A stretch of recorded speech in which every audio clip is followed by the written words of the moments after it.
Hello friends, வாங்க என்னோடய சேனலை நீங்கள் ஃபர்ஸ்ட் டைம் பார்க்குறதா இருந்தால் சேனலை சப்ஸ்கிரைப் பண்ணிக்கோங்க. ஆல் நோட்டிஃபிகேஷனை ஆன் பண்ணி வச்சுக்கோங்க.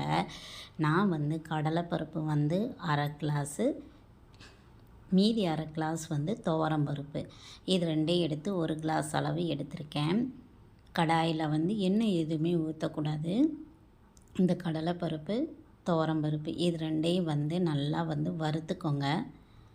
இது பேச்சுலர்ஸாக நம்ம பசங்களே இப்போ ஹாஸ்டலில் தங்குறாங்க செய்கிறாங்க அப்படின்னா, அவங்களே சமையல் பண்ணுறாங்க அப்படின்னா, சாம்பார் செய்யணும் அப்படின்னு நினைப்பாங்க. சாம்பாருக்கு பருப்பு குக்கரில் வேக போடணும், எல்லாம் செய்யணும்.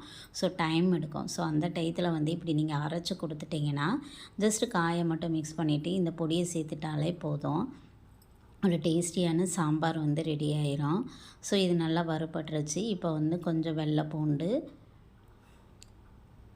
கருவேப்பிலை, கொஞ்சம் காரத்துக்கு ஏற்ற மாதிரி ஒரு 2-3 வத்தல் சேர்த்துக்கோங்க. அவங்கவுங்க காரத்துக்கு ஏற்ற மாதிரி வத்தலை நீங்கள் ஆட் பண்ணிக்கலாம். நான் 2 வத்தல் ஆட் பண்ணியிருக்கேன். ஸோ அதையும் நல்லா வறுத்துறணும். வறுத்து எடுத்து மிக்ஸி ஜாரில் போட்டு நல்லா அரைச்சி எடுத்துகிட்டு வந்துடுங்க. பாருங்கள், இப்படி அரைச்சி எடுத்துகிட்டு வந்துடணும். ரொம்ப மையாகவும் இருக்கக்கூடாது, அதுக்காக ரொம்ப கொரகொரப்பாகவும் இருக்கக்கூடாது. அப்படி அரைச்சி எடுத்துகிட்டு வந்துடுங்க. இன்றைக்கி நான் மண்சட்டியில் தான் வைக்கிறேன். ஸோ அதே மண்சட்டியில் நான் எண்ணெய் ஊற்றிக்கிறேன். இது ஜஸ்ட்டு காயம் மட்டும் சேர்த்து இந்த பொடியை சேர்த்தாலே போதும் ஃப்ரெண்ட்ஸ். செஞ்சு பாருங்கள், மறுபடியும் செய்வீங்க. சூப்பராக இருக்கும். ட்ரை பண்ணி பாருங்கள். நம்மளே கூட வீட்டில் டக்குன்னு சாம்பார் செய்யணும்னு நினைக்கிறோம் அப்படின்னா, பருப்பு வேகப்பட்ட அது இதுன்னு செய்யணும், சடனாக செய்யணும்னு நினச்சிங்கன்னா இப்படி ட்ரை பண்ணுங்கள். கடுகு போட்டாச்சு, கொஞ்சம் வெந்தயம், காரத்துக்கு 2 வத்தல் சேர்த்துருக்கேன்.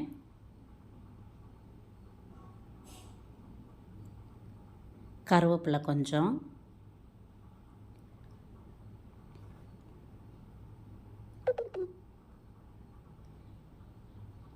வெங்காயம் அதையும் சேர்த்து நல்லா மிக்ஸ் பண்ணிக்கோங்க. நான் ஒரு வெங்காயத்தை எடுத்து நல்லா கட் பண்ணியிருக்கேன், ஒரு பல்லாரியை.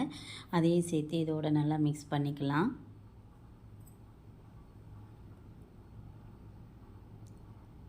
இதுக்கு நான் 2 தக்காளி பழம் நல்லா பழுத்த பழமாக இருந்துச்சு, அதையும் எடுத்து நான் மிக்ஸ் பண்ணிக்கிட்டேன்.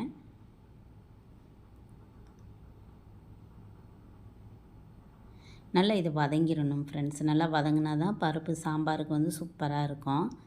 ஸோ வெங்காயமும் தக்காளியும் நல்லா வதங்கட்டும். இங்கிட்டு நான் என்ன பண்ணியிருக்கேன்னா, கத்திரிக்காய், கேரட்டு, முருங்கைக்காய் கட் பண்ணி வச்சுருக்கிறேன். வேறு என்ன காய் நீங்கள் ஆட் பண்ணணும்னு நினைக்கிங்களோ ஆட் பண்ணிக்கலாம். உருளைக்கிழங்கு இருந்தால் ஆட் பண்ணிக்கோங்க. நான் கத்திரிக்காவை நல்லா சின்ன சின்ன பீசஸாக கட் பண்ணி உள்ளே சேர்த்துக்கிட்டேன். அதையும் 2 வதக்கிக்கோங்க.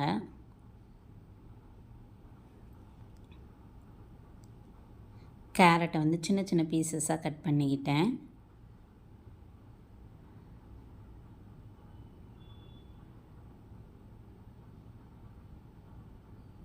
அதையும் சேர்த்து நல்லா மிக்ஸ் பண்ணிவிட்டு, முருங்கைக்காய் ஆல்ரெடி கட் பண்ணி வச்சுருக்கேன், அதையும் இதோடு சேர்த்து மிக்ஸ் பண்ணிக்கலாம்.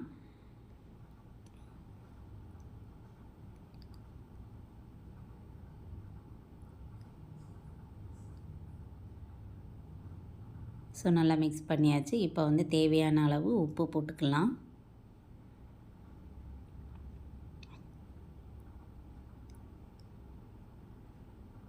செமையாக இருக்கும் ஃப்ரெண்ட்ஸ். ட்ரை பண்ணி பாருங்கள். நம்ம பசங்களுக்கு இப்படி அரைச்சி கொடுத்துட்டிங்கன்னா அவங்களே டக்குன்னு செஞ்சு முடிச்சுருவாங்க.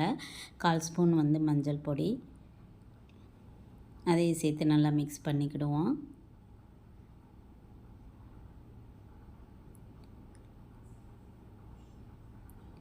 இந்த காய்கள் ஓரளவு அந்த ஆயிலே நல்லா பாயில் ஆகணும். இப்படி பாயில் ஆகின பிறகு நம்ம அடுத்தடுத்து சேர்த்துக்கலாம். இங்கே பாருங்கள், நல்லா கொதிக்குது.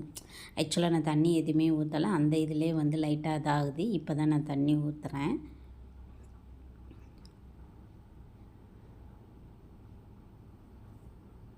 இவ்வளோ தண்ணி ஊற்றி நல்லா கொதிக்க விட்டுருங்க. இங்கே பாருங்கள், நல்லா கொதிச்சிருச்சு. காயும் நல்லா வெந்துருச்சு. இந்த ஸ்டேஜில் நம்ம தேவையான அளவு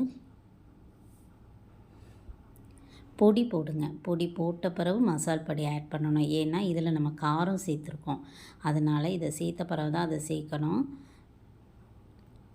சிம்மில் வச்சு போடுங்க. பாருங்கள், நான் 2 ஸ்பூன் சேர்த்துருக்கேன். கொஞ்சம் தண்ணியாக தெரியறனால எக்ஸ்ட்ரா இன்னும் ஒரு 2 ஸ்பூன் வந்து நான் சேர்த்துக்கிடுறேன். சேர்த்து நல்லா கொதிக்க விட்டுட்டேன். இப்போ வீட்டில் அரைச்ச மசால் பொடி வந்து போட்டாச்சு. 1 ஸ்பூன் மட்டும் சேர்த்தா போதும். ஏன்னா நம்ம வந்து காரம் பார்த்து தான் சேர்க்கணும்னு சொல்லியிருக்கோம். நான் காரம் பார்த்தேன், எனக்கு 1 ஸ்பூன் சேர்த்தா போதும். அதனால் 1 ஸ்பூன் சேர்த்துக்கிட்டேன். இங்கே பாருங்கள், ஒரு டேஸ்டியான சாம்பார் வந்து ரெடி ஆகிக்கிட்டு இருக்கு. இது நீங்கள் பண்ணும்போது வீடே மணக்கும். கேட்பாங்க, சூப்பராக இருக்குது அப்படிம்பாங்க, என்னம்மா மணக்குதுன்னு. எலுமிச்சப்பழம் சைஸு புளியை வந்து நனைய வச்சுருந்தேன். அந்த கரைசலையும் இதோடு சேர்த்துக்கிட்டேன். காயெல்லாம் வெந்த பிறகு தான் இந்த புளி கரைசலை வந்து நம்ம வந்து சேர்க்கணும். அதனால தான் ஃபைனலாக நான் சேர்த்துருக்கேன். ஃபைனலாக வந்து கொத்தமல்லி இலை தூவிடுங்க. தூக்கி விட்டு ஒரு கிளறி விட்டுட்டு இறக்கிடுங்க. ஒரு டேஸ்டியான சாம்பார் வந்து ரெடி ஆகிடுச்சு. அரைச்சி போட்ட சாம்பார் ரெடி. ட்ரை பண்ணி பாருங்கள். பிடிச்சிருந்துச்சுன்னா என்னோடய சேனலை லைக் பண்ணி சப்ஸ்கிரைப் பண்ணுங்கள், ஃபார்வர்ட் பண்ணுங்கள், ஃப்ரெண்ட்ஸு கமெண்ட் பண்ணுங்கள். தேங்க்யூ ஃபார் நெக்ஸ்ட் வீடியோவில் நம்ம மீட் பண்ணலாம்.